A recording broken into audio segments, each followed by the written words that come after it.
So there are two assumptions that I'm making in my analysis. Assumption number one is that it still requires 70% vote of member institutions in order to expand.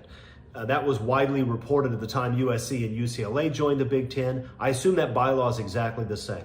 If the bylaw is the same, then 11 out of 16 would land you just barely under 70%. So I'm going to assume it requires 12 votes in favor of expansion to expand. I don't know that for sure. They could have reached some different conclusion since then, but I'm going to assume that. And that means that it only takes 5 no votes to shut it down. That's assumption number one. Assumption number two is that Washington and Oregon would actually be allowed to join if invited. We know they would. We know that the schools themselves would accept, or at least they would want to.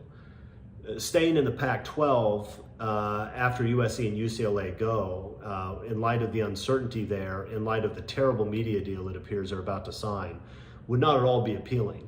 If Washington and Oregon could join the Big Ten, they'd do it.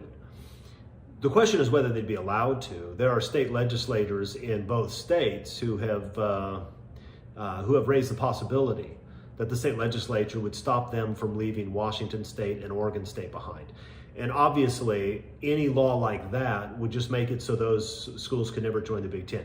The Big Ten is not going to invite Wazoo or Oregon State. Those are fine institutions, I'm sure. Maybe I'm not sure. But regardless, they don't have any appeal to the Big Ten or any of the other major conferences, okay?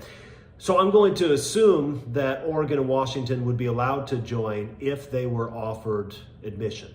I don't know that, but let's assume it. All right, the question then is, would the Big Ten take them? Now, we know that these decisions are driven primarily by money. And most of the time when people say that, they say it as a bad thing, but the reality is that money decisions make sense in all kinds of businesses. And it's hard to compete in college football if you make dramatically less than your rivals in other parts of the country.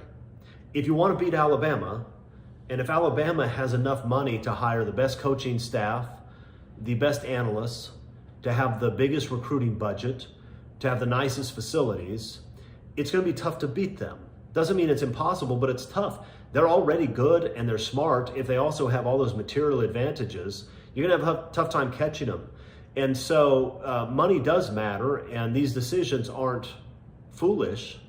Well, sometimes they make foolish decisions, but the rationale behind them, the need to capture additional revenues, isn't foolish. In college football, this is a zero-sum game, both for the conferences and for the schools. We always think about it in terms of the schools, right? USC's looking at the situation saying, we're contributing, according to a report we'll talk about later, $130 million a year in media rights value. We're getting 30, which means that teams like Vanderbilt and Northwestern are making dramatically more.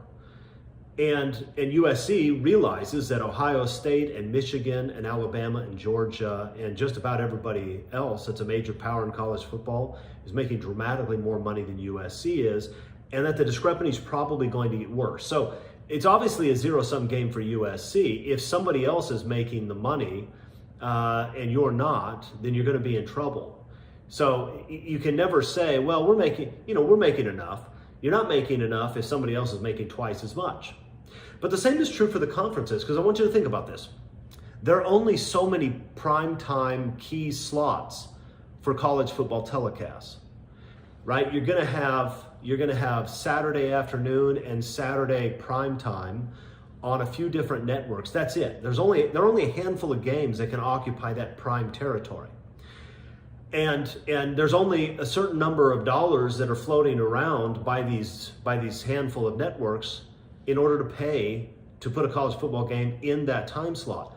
What that means is that if another conference is stronger than you and they sign a media rights deal where they're playing in the key slots on Saturday afternoon and Saturday evening, there's not another slot for you, and there's not going to be the kind of money you want. You're going to be stuck in a situation that the Pac-12 is now, where they're talking about streaming on Apple TV and nonsense like that, which is absolutely terrible, not only in terms of revenue, but also for your brand. It makes you clearly a second-rate conference.